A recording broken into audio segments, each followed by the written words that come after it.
Bienvenue dans Éclosion, le podcast où des professionnels inspirants nous racontent leurs projets de vie et leurs histoires de carrière. Bonjour tout le monde et bienvenue sur Éclosion. Aujourd'hui, notre invité c'est Rada Benelhaj, c'est ça ? Oui. J'ai pas écorché ton nom de famille. Benelhaj. Benelhaj. Elle est Miss Planète Luxembourg et étudiante à Éclore. Et elle est qualifiée pour la phase finale de Miss Planète au Cambodge. Elle va nous parler de son parcours, nous expliquer ce qu'est le concours de Miss Planète. Salut Rada, ça va ? Bonjour David, bonjour à tous. Tu peux te présenter rapidement ? D'accord. D'abord, je voulais remercier Éclosion. Merci à toi. Merci. Et ainsi Éclore. Donc, je m'appelle Ghada Benelhaj, d'origine tunisienne. Je suis étudiante à l'Éclore en Master Audit et Expertise Comptable. Ouais. Récemment, j'étais élue Miss Planète Luxembourg. Ouais. Et je commence l'aventure. Du coup, je suis aujourd'hui avec vous pour parler de cette belle opportunité. Merci pour cette chance d'être avec vous aujourd'hui. Merci à toi, Rada, d'avoir accepté notre invitation. C'est quoi la différence entre Miss Planète, tu vois, le concours pour lequel tu vas participer, et d'autres concours du même type comme Miss France, Miss Univers ? C'est quoi la différence ? D'accord. En fait, Miss Planète, c'est un concours de beauté.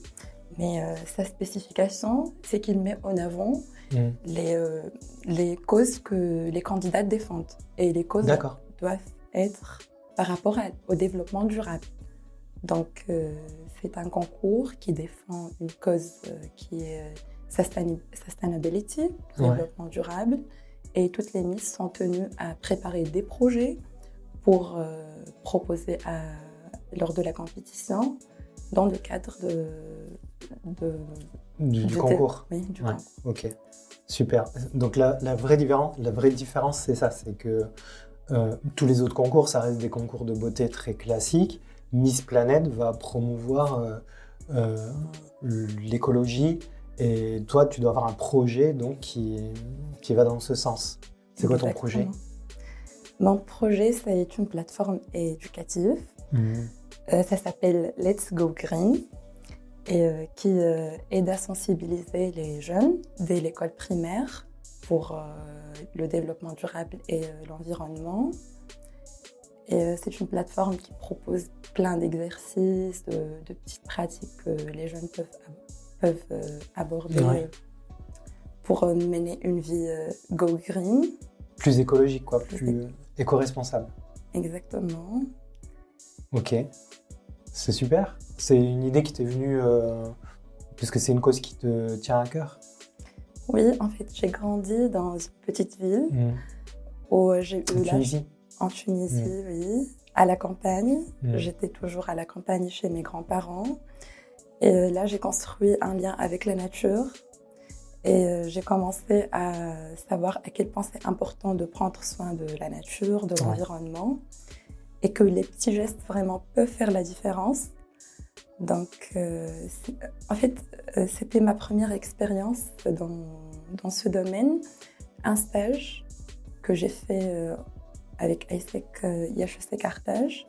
J'étais partie en Malaisie dans un projet Go Green où on donnait des petits cours pour l'école primaire en Malaisie partout. On a voyagé un peu dans le pays pour sensibiliser au développement durable.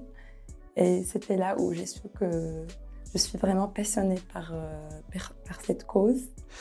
Qu'est-ce qui t'a motivée à faire Miss Planète, à participer à ce concours ? En fait, c'était par hasard. Ah ouais ? Oui. J'étais sur un site de management des mannequins. Et, d'accord. J'ai un profil de mannequin sur ce site et en fait c'est payant, mais une fois par année, ils te donnent une chance de postuler gratuitement. D'accord. Et en fait l'organisation m'a fait un intérêt sur mon profil, du coup j'ai postulé. Ok. Et j'ai été prise. Alors juste pour resituer, donc toi tu es tunisienne, ok ? Tu as la nationalité tunisienne, tu n'es pas française, même si tu fais tes études en France, mais tu n'es pas luxembourgeoise non plus. Non plus, oui. Comment tu fais pour participer à Miss Planète en étant Miss Planète Luxembourg, mais que tu n'es pas de nationalité luxembourgeoise? Oui, au Luxembourg, c'est tellement ouvert qu'il n'exige pas la nationalité pour participer au nom du Luxembourg. D'accord. Et moi, j'ai choisi le Luxembourg parce que c'est un pays qui me tient à cœur. J'ai toujours rêvé de travailler au Luxembourg. D'accord, ok. Donc, Ah oui, expertise comptabilité, Luxembourg, normal quoi. Oui. Les banques. Exactement. Ouais. Donc voilà, c'est ça en fait, parce que le Luxembourg n'exige pas de nationalité en particulier. T'es quand même fier de représenter le Luxembourg? Oui. Oui, ça c'est sûr. Qu'est-ce qui est le plus difficile dans une compétition comme Miss Planète? C'est quoi? C'est apprendre à défiler? C'est, je sais pas, la peur de tomber sur le podium? C'est quoi le plus dur en vrai? Pour moi, c'est un peu le public speaking. Ah oui? Oui. Voilà, il va falloir que tu parles plus fort, ça c'est sûr. Je vais essayer de mon mieux. Ouais. Et en fait, le fait de faire le catwalk, c'est très important. Ouais. Alors le catwalk, pour ceux qui ne savent pas, c'est la façon dont les mannequins marchent sur un podium, c'est ça? Oui, exactement. Ouais. Et ça, tu as dû l'apprendre avec un coach? Oui, j'ai mon coach qui est le meilleur. C'est un coach, j'ai bien Oui. dit un coach, parce que c'est un garçon qui t'apprend à marcher. Exactement, oui. Ouais. C'est incroyable, si vous voulez, vous pouvez voir ça sur ses réseaux sociaux. Sur Instagram, on le voit. Il s'appelle comment? Il s'appelle Poutra. Poutra, d'accord. Oui. Ok. Et donc le catwalk, tu maîtrises? Oui. En fait, avant, je faisais jamais le catwalk. C'est une notion nouvelle pour moi. Et quand j'étais lancée dans cette aventure, je me suis retrouvée en train d'apprendre. Et là, j'ai su que vraiment, on peut apprendre tout. Si on veut, on peut apprendre. J'ai jamais pensé que je peux marcher comme les mannequins de cette façon qui est très jolie et très professionnelle. Ouais. Avant, je pensais qu'il faut des années pour apprendre telle pratique. Mais finalement, l'idée qui est là, qu'on peut apprendre tout, mais juste, il faut être motivé. Il faut essayer la première fois et la deuxième. Et quand on échoue, il ne faut pas dire que c'est la fin. Ouais. Au contraire, pour moi, c'est le début. Quand j'échoue, je me suis dit, Gada, je ne vais pas apprendre en une journée, mais je dois être patiente. Et c'est une qualité, je pense, que grâce à mon papa, que j'ai appris la patience, qui est mon idole aussi. En fait, quand j'étais petite, il m'amenait avec lui pour la pêche. Ah ouais. Et moi, j'étais vraiment contrariée parce que j'attendais 1 heure, 2 heures en train de rien faire pour à la fin avoir un poisson qu'on peut acheter ailleurs. Ouais. Et mon papa me regardait tout calmement, il me dit, Gada, la patience, la patience. Et après, quand j'ai le petit poisson, quelle sensation j'aurai en ce moment? Et là, mon papa qui me regarde, il me dit, Gada, t'as vu quelle sensation après d'être patient et quand tu trouves le résultat? Si t'as quitté avant 1 minute, t'aurais pas eu le poisson. Le poisson. Ouais. Donc, j'essaie toujours d'être patiente et persévérante. Est-ce que t'es stressée? Pas là maintenant, je sais que t'es stressée, mais de manière générale, t'es plutôt quelqu'un qui stresse? Non. Non? Non. Pourquoi t'es stressée là? Là, c'est ma première expérience pour parler en public. Okay. Donc, il y a le stress qui est avec moi, mais il est là. Il y a des bons amis. Il est à côté de toi, mais ça va. Oui. C'est ton copain, quoi. Oui. Il t'aide. En fait, ma coach m'a appris une chose pour gérer mon stress. Elle m'a dit d'imaginer mon stress comme une personne. Ouais, alors elle ressemble à quoi? Pour moi, j'ai pas choisi une personne. Elle m'a dit de choisir ce que je veux, une personne ou... Ah ouais? Oui. D'accord. Alors c'est quoi? Moi, j'ai peur des lions, des animaux sauvages. Du coup, à chaque fois, j'imagine un animal sauvage que je prends sa main et je rentre avec lui au podium. Ah ouais? C'est génial. Ouais. C'est un super conseil pour les gens qui stressent. Donc un lion que tu emmènes avec toi sur le podium. Ouais. Tu fais ça à chaque fois que tu montes sur le podium? C'est ça que tu imagines pour enlever ton stress? Là, on est vraiment sur la partie plutôt Miss. Mais après, on parlera un petit peu de ton parcours et de ce que tu as fait, ton enfance, tout ça. Est-ce que, à part le catwalk, tu vois, tu as eu d'autres cours, genre par exemple des cours de bonne manière, tu sais, de bien se tenir, de bien parler, etc. Est-ce que quand on fait un concours de Miss, on a ce genre de cours? Oui, bien évidemment. On a ce genre de coaching. On travaille sur la posture, sur des bonnes manières, ce qu'on doit dire, ce qu'on ne doit pas dire, comment on peut s'exprimer devant les gens. On s'entraîne sur plein de choses et surtout comment répondre sur les questions parce qu'on a un temps très limité de 30 à 45 secondes et on doit construire une réponse solide. Donc la contrainte du temps est très importante. Du coup, j'ai un coach pour ça, un coach pour l'anglais. Et ma coach, et aussi je veux la remercier infiniment, Madame Barbara. Elle était Miss Grand 2017 et elle était la 3e runner-up. Et c'est elle qui m'aide sur tous les aspects de préparation. Elle me guide surtout. Donc j'apprécie énormément sa présence avec moi. T'es bien entourée. Oui, exactement. Et à part le public speaking, on a les cours de catwalk, quoi d'autre? Public speaking, c'est la prise de parole en public, quoi. Oui. C'est vraiment le sujet qui est sensible pour toi. Oui. Mais ça va le faire. C'est quoi le truc le plus fou que tu as vécu durant, tu vois, toute cette période Miss Luxembourg, puis là maintenant Miss, la phase finale de Miss Planète? Le truc le plus fou, pour moi, c'est fou que je ne dors pas assez. Ah ouais. Tu dors plus? Je dors plus. Je voyage pratiquement toutes les semaines, toutes les 2 semaines. Tu voyages où? En Europe, dans le monde entier ou... En Europe, vers la Tunisie, en Égypte. J'étais vraiment dans plusieurs pays. Et vous partez avec les Miss là-bas? Vous faites des représentations? Ça se passe comment? Ah non, c'est juste pour toi, pour ta préparation? Oui. D'accord. Mais il n'y a pas eu de regroupement de Miss? C'est là qui va arriver. C'est dans 4 jours. D'accord. Qu'on va se regrouper au Cambodge pour rehearsals, soit les répétitions. Et après, on a la finale. Ok. La finale mondiale. C'est le 27, c'est à novembre? Exactement. J'ai bien retenu. Et est-ce que tu as une anecdote un peu originale, tu vas nous raconter sur ta préparation ou... Une anecdote originale. Ouais, un truc drôle ou je sais pas, un truc qui t'est arrivé, tu vois. En fait, quand j'étais acceptée, on m'a demandé de faire les photos officielles pour qu'ils partagent mes photos sur les réseaux sociaux. Et en ce moment, j'avais pas assez d'argent pour m'acheter une robe et une couronne et tout ça. Du coup, j'ai commencé à chercher partout dans les boutiques et les prix étaient vraiment hors de mon budget. Et moi, je te mens pas, mais j'avais 50 € sur moi pour acheter une robe, une très belle robe, une couronne et je sais pas, les accessoires pour le photoshoot. J'ai commencé à me balader dans toutes les boutiques. Après, j'étais en train j'avais les larmes aux yeux. Je me suis dit, j'ai pas les moyens maintenant, et comment je vais faire? Et il reste un jour pour que j'envoie la photo. Et là, je rentre dans une boutique et je trouve une robe à 40 € qui est magnifique, qui est splendide. Tous les gens qui ont vu m'ont dit, waouh, Gada.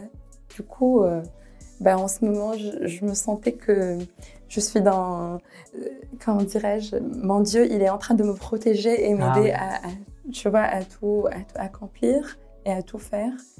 Et vraiment, j'ai senti en ce moment, si on veut quelque chose, vraiment toute la planète, tout ce qui est là, va nous aider.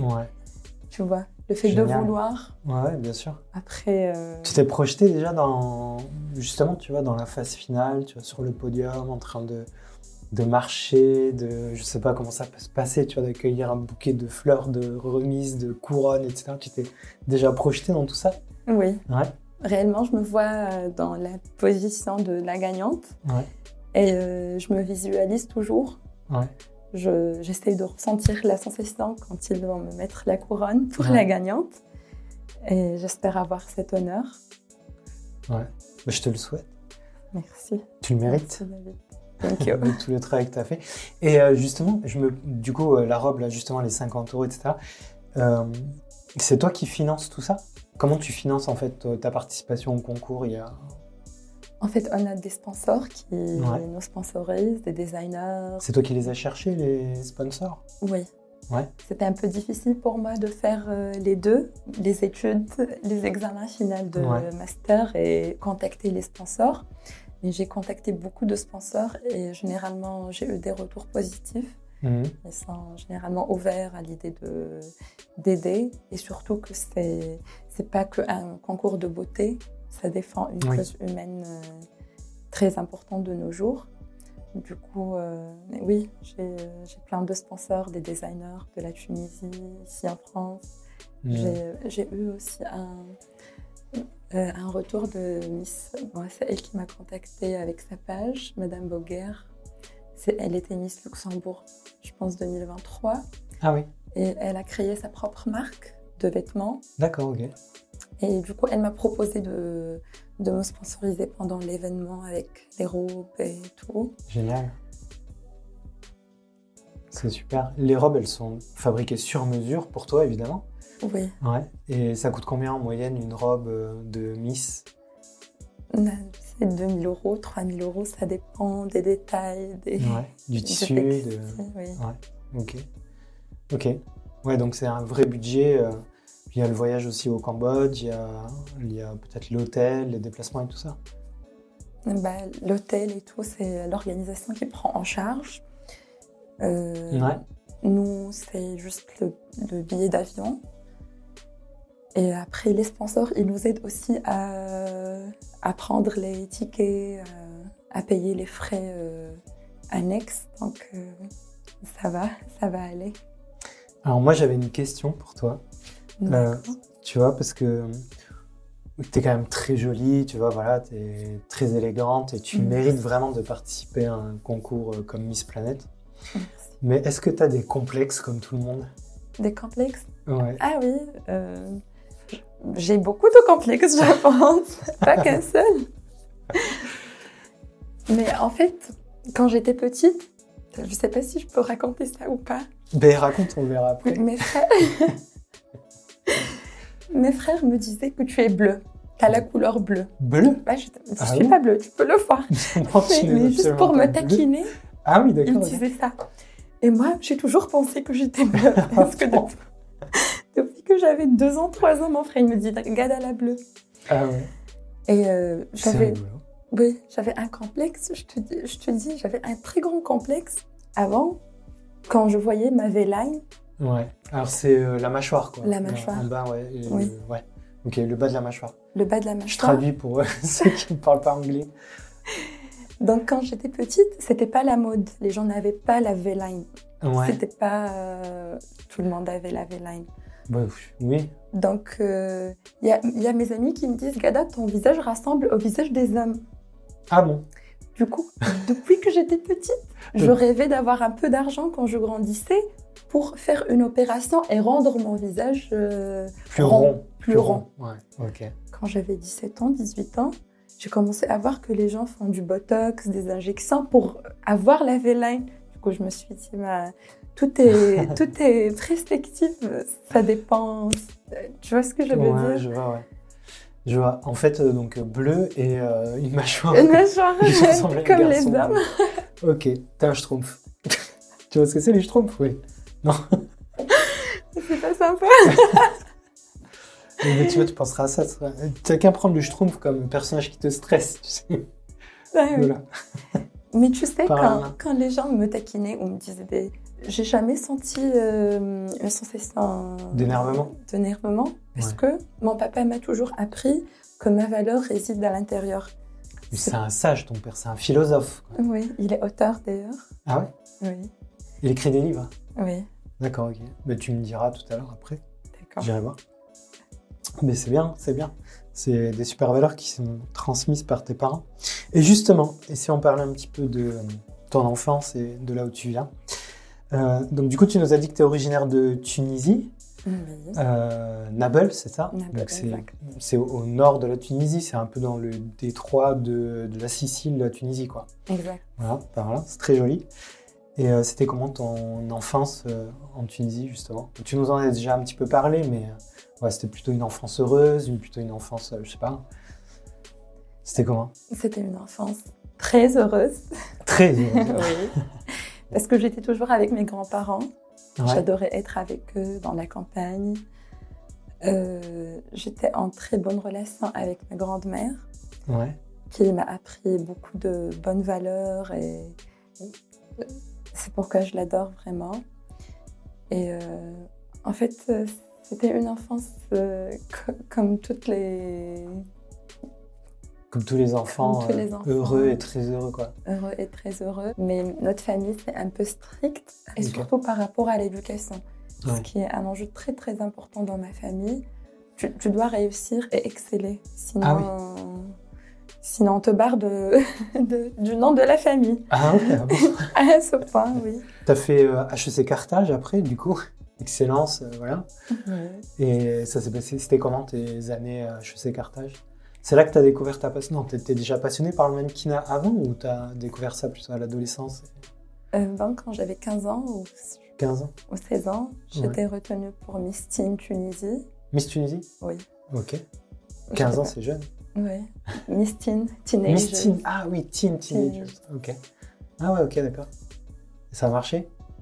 J'étais pas allée jusqu'au bout parce qu'en ce moment, j'ai senti que j'étais pas prête pour ce monde qui est un peu très loin Donc, j'étais pas projetée en ce moment dans le mannequinat. Ouais, à 15 ans, tu étais un peu trop jeune pour te projeter dans un monde qui demande quand même beaucoup d'exigences et de temps pour ça, quoi.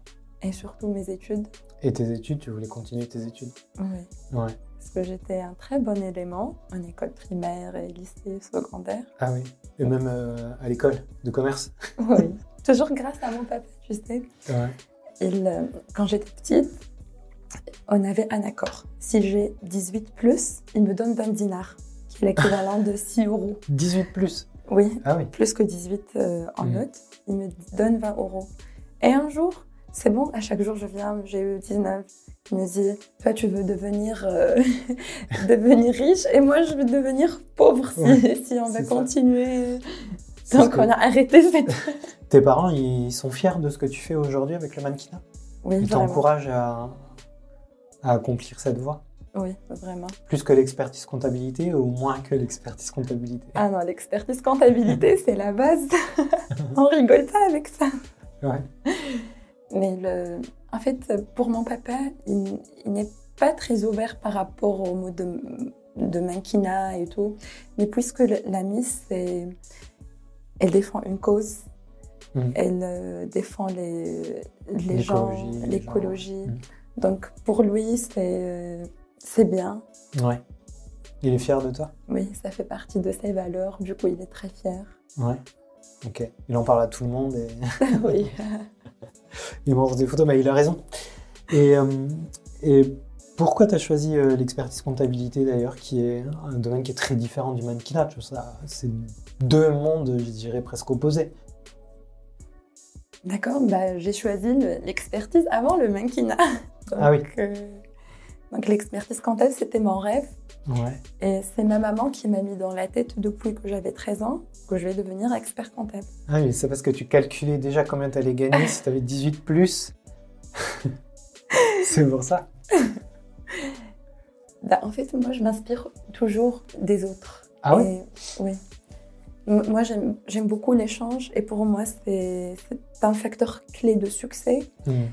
Parce que c'est aussi ce que mon papa me dit. On est tous nés, on ne sait pas boire, on ne sait pas marcher. On a tous appris les choses. On est arrivés... oui, c'est vrai.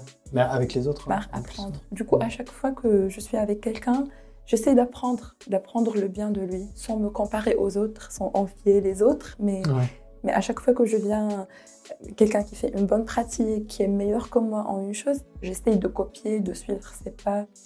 Donc, j'avais une cousine qui faisait HEC en ce moment. Et pour moi, c'était mon idole. Ah oui? Oui, elle a eu son bac avec 18 de moyenne. Il était à HEC. C'était très prestigieux pour moi. Et moi, j'avais 13 ans. Je la regardais comment elle excelle. Du coup, je me suis dit, moi, je ne veux pas travailler dans un bureau toute seule. Je veux avoir un métier où je peux échanger beaucoup avec les gens, avoir des dossiers qui sont très différents. J'ai parlé avec elle. Elle m'a dit, tu peux faire de l'expertise comptable. C'est un métier où tu peux vraiment avoir beaucoup d'échanges avec les clients, où tu peux voyager, où tu peux calculer. Parce que moi, j'adore les calculs. Oui. Je ne suis pas un bon gestionnaire dans ma vie. Ah oui. Tu as quand même réussi à trouver une robe, une couronne et du matériel pour faire des photos avec 50 €. Donc. Oui. Donc on peut dire que tu sais bien gérer 50 €. Oui. Déjà, c'est bien. Quand j'ai pas d'argent, je sais très bien gérer. Mais quand oui. j'ai de l'argent, je sais pas gérer. Ouais, après, audit, expertise, comptabilité, c'est gérer l'argent des autres. Oui. Est-ce que tu as des modèles, tu sais, ou des sources d'inspiration? Peut-être tu as des femmes qui t'inspirent, tu as des choses comme ça? En fait, mon papa et ma maman, pour moi, c'est... Oui, ton père, c'est une grande source Oui. d'inspiration. Oui, vraiment. Ouais. Il m'a toujours inspirée avec ses idées, comment il vivait. Il s'appelle Vraiment. comment? Mohamed. Mohamed, ok. Ouais. Il m'a appris beaucoup de valeurs. Il va pleurer quand il va écouter ce podcast, cet épisode. Il est très sensible. Ah oui, en plus, quand c'est moi, Ok, très bien, très bien. Donc, ouais, t'as pas d'autres sources d'inspiration, des modèles, style des Miss que t'aimes beaucoup, ou tu as des femmes qui t'ont inspiré? Non, c'est vraiment de ta famille, quoi. Mais c'est vraiment très proche de ta famille, ouais. Oui, principalement. Est-ce que tu as eu des échecs, tu vois, marquants, tu vois, des choses qui t'ont peut-être fait douter d'aller jusqu'au bout de Miss Planète Luxembourg, de Miss Planète? Des échecs. Oui, on arrive tous à un moment où on veut lâcher. Ouais. Parce qu'on ne voit plus comment on peut avoir l'effort. Mais pour moi, toujours, je ne me concentre pas sur les problèmes. Je me concentre sur les solutions. Ouais. Quand il y a un problème, je dis dans ma tête, j'ai deux choses. Si je peux résoudre le problème, je vais faire le nécessaire. Si le problème ne peut pas être résolu, je laisse tomber. Ouais. Ok. Je ne perds pas beaucoup d'énergie. Tu te fixes un objectif à atteindre et puis en fonction de ce qui va arriver et les solutions, tu les trouveras, quoi. Oui. Et c'est pas catastrophique pour moi si quelque chose m'arrive. Ouais, tu vois, je dépasse les choses. J'essaie toujours de voir le bon côté, d'avoir des axes d'amélioration. Tu es plutôt quelqu'un d'optimiste, alors? Oui. Okay. No drama. Et tu disais que tu dormais pas beaucoup depuis le début du concours Miss Planète. C'est quoi ta pire nuit blanche? C'est le moment où tu as vraiment pensé à un truc et c'était en boucle dans ta tête et que tu t'es dit là, tu n'as pas pu dormir. C'était avant-hier. Avant-hier.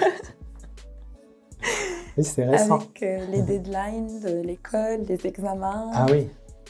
J'ai passé une nuit horrible. un peu pas comme les autres nuits, un peu difficile. Donc, Et tu arrives à concilier quand même tout ça, tes études, Miss Planète, la famille, les amis? En fait, j'essaie toujours de faire des priorités et j'écris tout, c'est ma stratégie. Si je veux faire 10 choses, j'écris les 10 choses sur papier et je commence à faire tic, c'est bon, ça c'est fait. Ah oui, tu as des to-do list? Des to-do list. Ouais. Je vis avec to-do list et je pense que ça aide beaucoup. Si on écrit l'idée, elle se réalise. Ça, c'est mon expérience. Ah oui? Si j'écris l'idée sur papier, c'est bon. C'est vrai? Oui.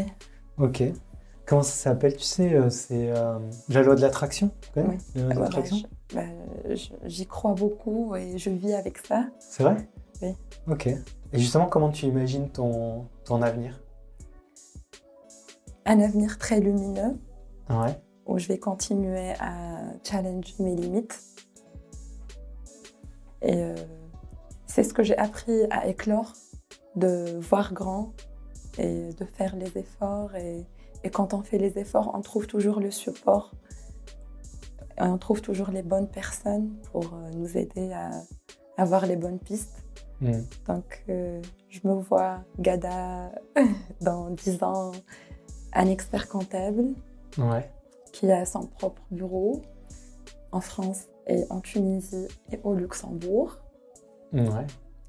Et en ce moment, je dois faire beaucoup de travail de charité parce que j'ai toujours rêvé de ça, d'arriver à un moment où je peux consacrer plus de temps à aider les autres. Parce que là, je consacre mon temps pour m'aider moi. Et j'aimerais bien, à long terme, consacrer beaucoup du temps pour les autres, pour la charité.